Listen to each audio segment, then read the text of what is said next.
Anda masih bersama kami di Detak Kepri Malam. Saudara, politisian Akademi dan Sirojudin Nur menggelar kelas politik Angkatan 1 tahun 2022. Dengan diikuti ratusan kaum milenial, kelas politik ini diharapkan menjadi momentum kaum milenial untuk ikut berpartisipasi dalam berpolitik.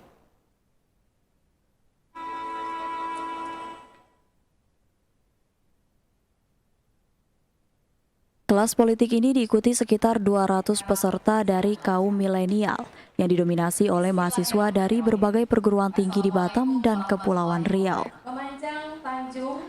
Kelas politik yang digagas oleh politisian Akademi dan Sirojudin Nur, anggota Komisi 4 DPRD Kepri ini, mengangkat tema partisipasi anak muda dan politik kekinian.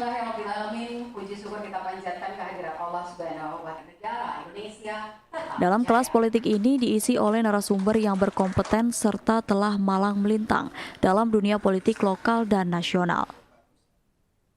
Sebagai narasumber, Bonggas Chandra memberikan pemahaman politik demi meningkatkan pengetahuan politik kaum milenial, sehingga anak muda tidak apatis dan lebih kritis saat pemilu dan pilkada nanti. Kita ingin memberikan literasi politik kepada anak-anak muda untuk bisa aktif berpartisipasi dalam proses politik maupun menjadi aktor-aktor politik. Jadi tidak cuma sekedar menjadi penonton saja. Mungkin itu sementara karena kami melakukan ini di seluruh Indonesia, tentu saja harapannya mereka bisa aktif dan kontributif di dalam proses politik di Indonesia, terutama di Kota Batam atau di Kepri ini. Terima kasih.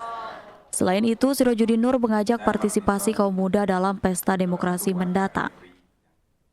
Ya, saya berharap di pemilu 2024 anak-anak ini bisa terlibat, apakah itu secara aktif menjadi calon-calon legislatif ataukah secara pasif menjadi terlibat dalam proses-proses politik di pemilu 2024. Karena itu ayo kita ramai-ramai anak-anak muda di Kepri ini untuk berkontribusi melalui jalur-jalur politik, karena yang mengerti persoalan.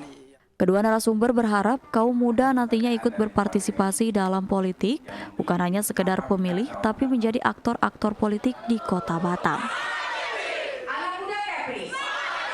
Tim Batam TV melaporkan dari Batam.